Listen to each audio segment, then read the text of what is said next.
all the disorderliness and all the dirt mentioned in many, many verses in the Bible. Kaya nga ang kalinisan ng katawan, ng pamamahay, ng kapaligiran at kaayusan nito kasama sa pag-attract ng blessings. Paano ka naman dadapuan ng kapalaran kung ang gulo-gulo, ang dumi-dumi, ang baho-baho, mga kabaligtaran ng katangian ng Diyos? Another way to attract blessing is be orderly and organized, as we have already introduced. Kailangan maayos ang lahat. Ang bahay natin, alam natin kung saan nakalagay yung mga gamit natin. Sa mesa mo, sa drawer mo, alam mo kung nasa ang mga gamit. Hindi halo-halo, gulo-gulo. Kukuha ka ng damit, natusok ka na ng aspilin, natusok ka na ng gunting, napasok ka na ng kawali, kasi yung kawali mo pala, kadikit na nung ginagawaan mo, magulo. 1 Corinthians 14:40, but do everything properly and in order. That is in our spiritual life, in spiritual worship, and also in practical life. God is God of order.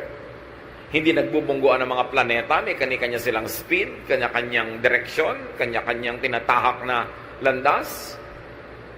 Merong order ang seasons, kahit ngayon nagkakaroon ng weather changes, may changes lang, kaya para magulo. Pero pagka na-establish na yung change na yan, nasanay na tayo, meron na naman siyang system. May panahon ng lahat ng bagay, kaya dapat may kaayusan. 1 Corinthians 14:33, God wants everything to be done peacefully and in order. Ito man ay sa matataas na spiritual na bagay, hanggang sa mga kaliit-liitang practical aspect of our life. Maayos. Merong predictability, merong system, hindi magulo. Ganyan din, kahit nagnenegosyo ka, maayos ang iyong record keeping, maayos ang iyong balancing ng iyong funds, maayos ang pakikitungo mo sa iyong mga kapwa manggagawa o manggagawa, sa iyong mga kliyente. Kasi pag magulo, hindi ka nakakapag-deliver on time, gulo-gulo ang iyong inventory, paano uunlad ang iyong negosyo? Be positive. And this is very important. Think positive. Be optimistic.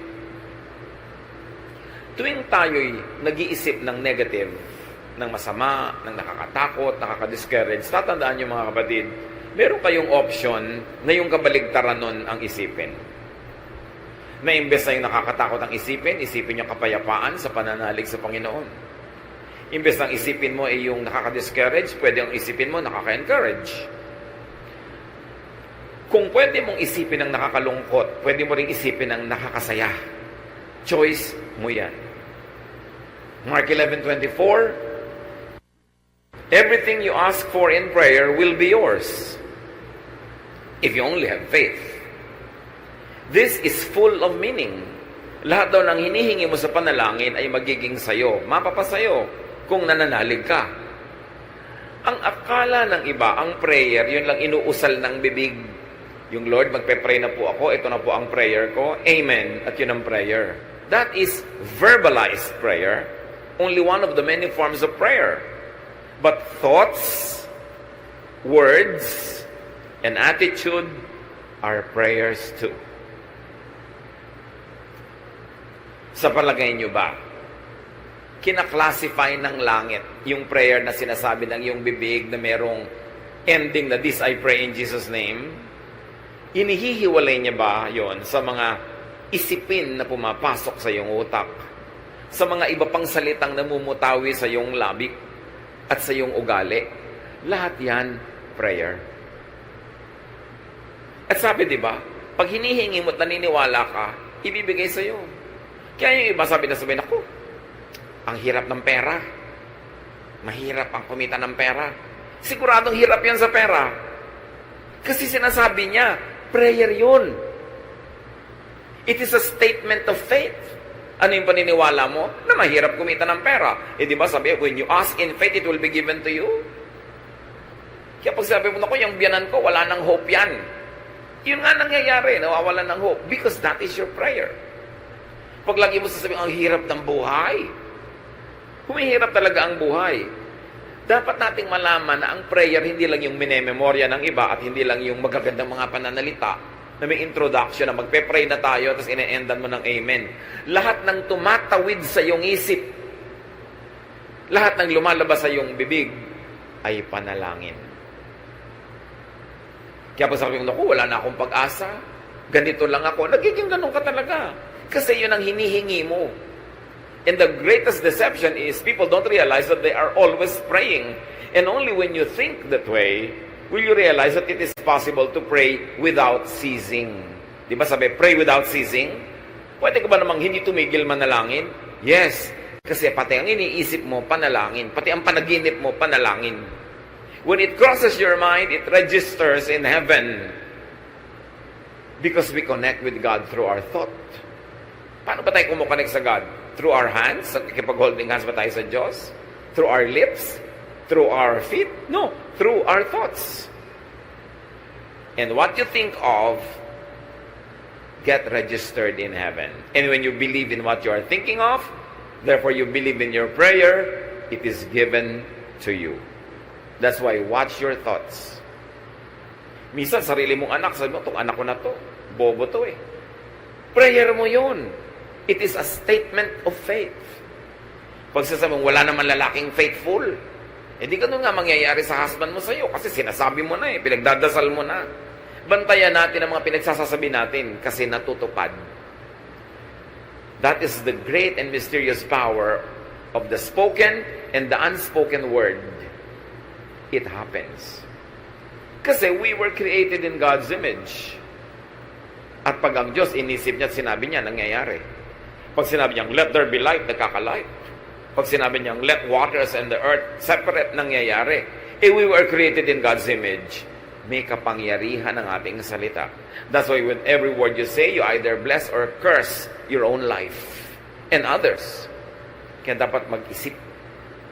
Attract blessings, speak good, kind, and positive words. Siyempre, birds of a feather flock together. Ang nagbabarka-barkadahan, ibong magkakamukha ng balahibo.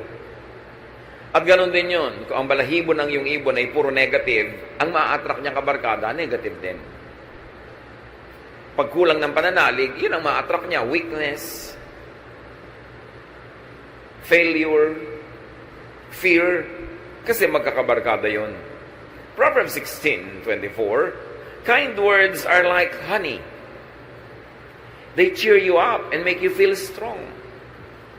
So have only kind words for others to strengthen them, and have kind words also for yourself to strengthen yourself. And when you are strong emotionally, when you are strong spiritually, you become strong physically. And when you are physically, emotionally, spiritually strong, you are ready to receive blessings. Blessings go to the strong, to the happy, to the positive. Because magkamukha sila, magkabarkada sila. Prepare yourself to be blessed. Pag may nangyayaring hindi maganda sa iyong buhay, pwede mong yun i-celebrate. Palakihin mo siya. Hindi maganda ang buhay ko, kawawa naman ako, api ako, wala akong talent, mahirap ako. Sige, paulit-ulitin mo at di kanyan iiwan. To change the situation, you've got to change your thought about it first. Be changed by the renewing of your mind. It's all in the mind. It's all in the thought. Kaya pag nakokontrol mo yung direksyon ng yung utak, uy, teka, nagne-negative ka utak, ayoko niyan, ipapositive ko to. Uy, nagiging afraid ka, gagawin ko, faith, ang kapalit, mananalig ako. Decision yan. So kind words are like honey. You know, unkind words are like acid. Pag ang bibig mo, laging ang laman unkind words, parang lalagyan niya na may lamang asido. It destroys its own container. So prepare to be blessed by thinking positive, by being positive. It is a choice. It is a habit to be positive or to be negative. But you know that God is positive. Paano kanya i-bless kung negative ka? Hindi ka handang tumanggap. Another way to attract blessings is to be a blessing to others. Matthew 5:16, make your light shine so others will see the good you do and praise your Father in heaven. When people praise God because of what they see in you, is it too far for God and too difficult for God to bless you? Because He gets delighted when He is praised. And He is worthy of praise.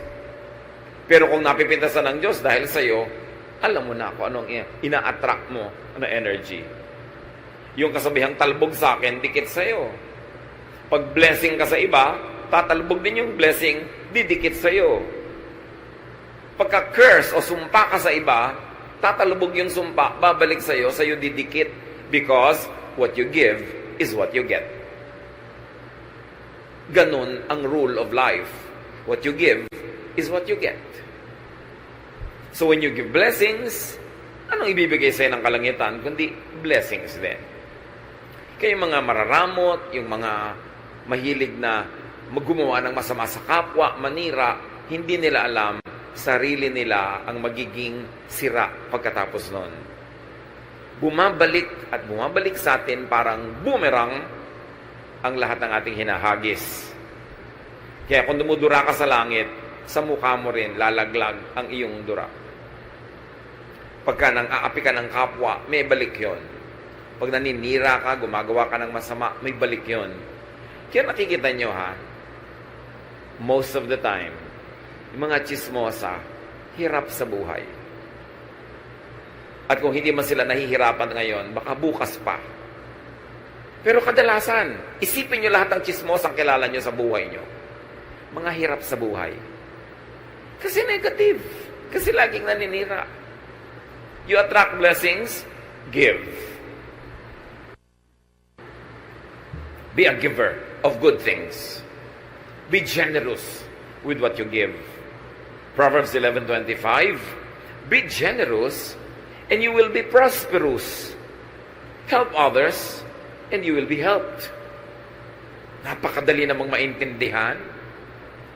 Gusto mo palang lumuwag ka sa buhay, sumagana, maging mariwasa, maging palabigay, at palabigay ng pabulosong paraan. Kasi sabi, pag tinutulungan mo ang iba, tutulungan ka rin ng Diyos at ng iba. Yan ang sikreto para lumuwag ang buhay. Huwag kang maramot. Nakikita niyo yung mga mararamot? Mga hirap na hirap din sa buhay. Kuminsan, ang damot-damot, laging nanlalamang, nakakaipon ng konting pera, tapos biglang isang grabing sakit, ubos ang pera. Nagbabalansi lagi. God is the greatest accountant. Laging may debit, may credit, laging may balance. At binabalansin ng langit ang lahat ng negative na binibigay natin sa kapwa at sa mundo. At ganun din ang positive. Ibinabalik. What you give is what you get. Yan ang rule ng kalangitan. And you keep what you give away. Parang baligtad, pero ganun talaga. You lose what you are trying to selfishly keep for yourself. But what you try to give comes back to you. And even if it doesn't come back to you the moment you give it, the mere fact na may ibinigay ka, ibig sabihin na una ka nang tumanggap. Kaya pwede ka na magbigay. Kaya kahit hindi ibalik yon, panalo ka na rin kasi may naibigay ka nga. Ibig sabihin, may natanggap ka na noon pa. Kung hindi, wala ka namang ibibigay. You attract blessings, be industrious. Kailangan masipag. Pag kami nagtatanong sa akin, young person, namimili kung sinong papakasalan among several choices, everything being equal, anak, sasabihin ko, tingnan mo kung sino yung masipag. Yung masipag, malayo yan sa gutom, lalo't smart. Pero kahit gwapo, tamad, gutom yan, at pag kumakalam na yung sikmura mo, hindi ka tayo magugwapuhan dyan. Kailangan masipag. Masarap kasama ang masipag. Magaan kasama. So, be industrious. You want to attract blessings? Alam nyo, God is God who works. Sabi niya, 6 days you should labor, and the 7th you should rest. So, 6 days of work, bago ka magkaroon ng 1 day of rest. Hindi katulad naman ng iba, 6 days of rest, 1 day, rest pa rin. Walang work, tapos gusto magkapera. Work well. It's not enough that you work. You work well. Para yung quality ng trabaho mataas. Nakakalungkot naman, ang sipag-sipag mo nga, pero napakaliit naman ang sweldo doon sa pinagtatrabahuhan mo. Dapat humanap ka ng iba na yung sipag mo masusuklian ng tamang katumbas na sweldo o kita o tubo. Kasi marami naman masipag, kaya lang hindi smart. Nagasgas na, napagod na, namatay na katatrabaho, pobre pa rin. Kasi yung kanyang ginagawa, hindi sapat yung kinikita niya sa kanyang pagod. Dapat sapat para sulit. Kung magtatrabaho ka ng 7 taon, 10 taon, 50 taon, dapat mas marami kang kinita kaysa nagtrabaho ka rin ng ganung kahaba na ang konti-konti ng kinita mo. Be productive. 1 Thessalonians 4:11. Try your best to live quietly, to mind your own business, and to work hard, just as we taught you to do. So, hard work. Focus on what you do, not on what others do. Pag lagi kang nanonood sa buhay ng iba, hindi ka makakapamuhay ng sarili mong buhay. Kailangan nakafocus ka sa ginagawa mo, hindi sa ginagawa ng iba. Then you can go deep, and you can go high, and you can go wide, and you will achieve more. 2 Thessalonians 3:10, we also gave you this rule. If you don't work, you don't eat. Naku, kung ang mga Kristiyano lang, susundin ito, karami ka mag-anak na ililibing sa gutom bukas. Pero mahilig kasi tayo magpremyo sa tamad. Bakit yung tamad? Laging sinusuportahan. Tapos yung masipag, ang pinaparusahan, sa kanya ipinapasan ang lahat ng gastusin ng mga tamad. Ito ang turo sa Biblia. Hindi ka nagtatrabaho, die. Mamatay ka sa gutom. Liban nila ikay sobrang tanda na, sobrang bata pa, o sobrang may sakit. But if you're able-bodied, you should feed yourself at least. Hindi mo dapat inaasa sa iba ang kakainin mo. Dito naman sa atin, may isang nagtatrabaho, may 5 kapatid na humihingi, kaya aga-agang magbubuntis, mag-aanak, ang gatas ngayon, hihingin na uli sa ating nagtatrabaho, sa kuya. Yun namang nanay, iiyak-iyak doon sa kapatid, ang kapatid mo, huwag mong pabayaan. Bakit lang yung tamad na kapatid ko lagi ang abogado ninyo sa akin? Hindi na kayo sa akin naawa. Diba? May mga ganong magulang naman. Kung sino yung masipag, pinarurusahan. Yung tamad, pinapremyuhan. Hindi yun biblical. Pag nakaranas siyang magutom at kumalaman sikmura, magtatrabaho. 50 years old na, humihingi pa ng pang-load. Abay, huwag kang mag-cellphone kung wala kang pang-load. Diba? Huwag kang magsaya. Boring. Lagi, alam niyo yung mga tamad, laging boring. Lagi ang nabobore. Subukan nilang magutom. Diba? So, if you want to eat, you work. And if you work smart, you eat. Dinadagdag natin yung smart. Although sasabihin ng grammar teacher ko, if you work smartly. No? But if you work smart, you eat. Hindi lang yung work ka ng work, pero hindi ka naman smart, napapagod ka, wala kang kita. Marami rin ganun trabaho eh. Dapat sulit. But remember, brothers and sisters, laziness attracts hunger. It attracts many other negative things. Pagtamad, marami nang kakambal na problema. At dahil tamad, laging nabobor. Hindi kasi busy. Pag nabobor, iimbento ng mga kabalbalan. At usually, magastos ang bunga ng kabalbalan. Napapaaway, naglalasing, asawa ng maaga. May mga kakambal na mga problema, yung pagiging tamad. Kaya dapat ang tao busy lagi para mawala siya ng oras sa kabalbalan. Because an idle mind is the devil's workshop. If the devil see you doing nothing, he will put you to work. And definitely, ang magagawa mo, pampagulo ng buhay. Attract blessings, be appreciative. Be thankful, be grateful. Kasali yan. Because thankfulness, gratitude, appreciation is the path of blessings. Kumbaga ang ilog, merong dinadaanan niya na landas. May ruta yan, di ba?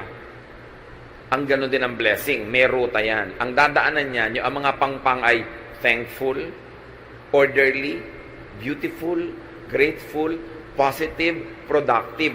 doon dadaan ng ilog yung agos ng pagpapala. Pag ikaw hindi ka appreciative, hindi ka mapagpapala. Yung binigyan ka, tapos nagrereklamo ka, ba't ito lang? Sa susunod, di ka na mabibigyan. Pinautang ka, dapat ang appreciation mo is magbayad ka na maaga, mabilis. At kung pwede, dagdagan mo pa ng kung ano mang interest in cash or in kind. Para mamaya, uutang ka na naman, nagmamadaling pautangin ka. Pero kung hindi ka nagbabayad, hindi ka na makakautang uli. Mawawala na ang kanang credit, liliit ang mundo mo, natatanggal lang yung blessing. Ang mga nagbibigay, nagreregalo, nagpaparaya, siyempre, inaasahan din naman nun, magpapasalamat ka. At pagka hindi ka nagpasalamat, kahit hindi nila sabihin, dinaramdam din nila. At sa susunod, tatama rin na sila na tumulong sa'yo. Dapat appreciative. Nagpapasalamat lagi. Merong isang asawa, niregaluhan ng husband ng isang blouse, pagbukas ng bag ng regalo, ang sabi agad, ay, hindi naman ganyan ang color na gusto ko. Sabi ng husband, lamunin mo para mawala yung kulay na ayaw mo. Dahil binigyan na nga, nagre-reklamo pa. May mga ganon, bibigyan mo ang hahanapin, kapintasan, reklamo, etc., etc. Pasalamat ka, binigyan ka ng blouse. Pasalamat ka, binigyan ka ng ganito, ng ganon. Hindi yung magre-reklamo ka pa. Si Jesus, may pinagaling siyang 10 ketongin. Nung naggalingan, nagtakbuhan na pa uwi yung Siyam. Isa lang yung nakaalala, ay, nag-about face at nagpasalamat kay Jesus. Luke 17:17-19, Jesus asked, weren't 10 men healed? Where are the other 9? Why was this foreigner the only one who came back to thank God? Then Jesus told the man, you may get up and go. Your faith has made you well. Sa 10 pinagaling, isa lang yung na-affirm, na-confirm, at na-cement.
Gagawa sa'yo ng mabuti, mauubos ang gumagawa sa'yo ng mabuti, lilitang yung mundo at mawawala ang yung mga blessing. Matthew 7:7, ask and you will receive. Search and you will find.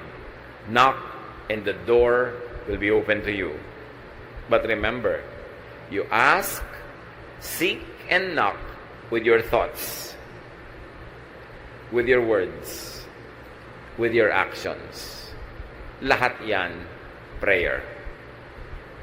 Kahit hindi ka mahilig sa formal prayer, group prayer, corporate prayer, kung ang thoughts mo lagi, words mo at buhay, ay nakasang-ayon sa mga katuruang ito, nagdadasal ka actually. At dinidinig ang iyong dasal. Remember, you attract what you think of. Pag ayaw mo, huwag mong isipin. Kasi oras inisip mo na, pupuntahan ka niya.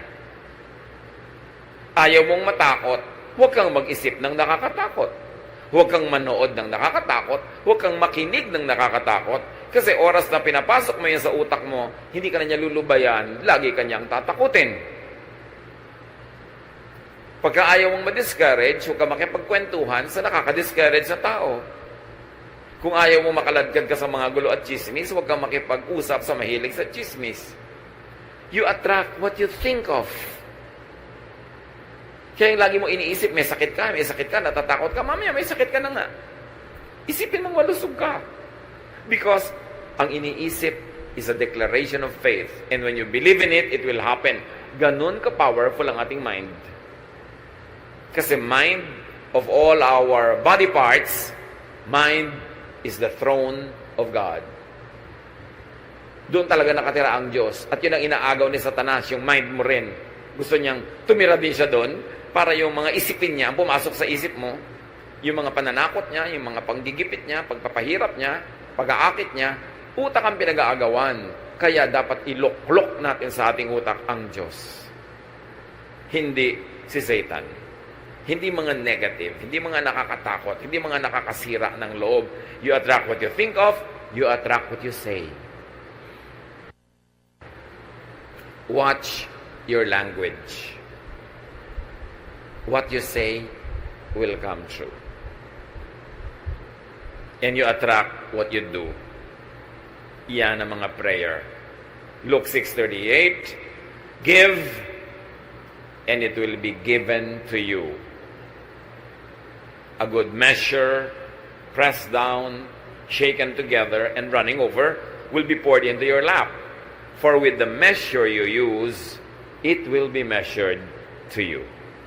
Kung anong ibinibigay mo, yun ang tatanggapin mo. Kung paano ka magbigay, ganun ka rin paano tatanggap. So give, and you will receive. Be a blessing, and you will be blessed. Dear Lord, we thank you for these reminders. Salamat sa mga paalala nyo na hindi naman mahiwaga para mabless. Itinuro nyo sa inyong salita kung paano kami mabibless. Buksan nyo po ang aming isip. At sa mga alam na namin, turuan mo kaming maging masunurin, that we do not resist your word when we hear it.